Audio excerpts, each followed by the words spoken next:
होला हामी तर साथ सधैँभरको सम्झना बाँकी छ हाम्रा ती पलको सँगै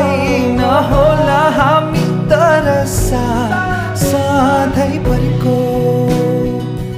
धेरै दिनबाट यहाँ शून्यता कालो बादल छाएको जस्तो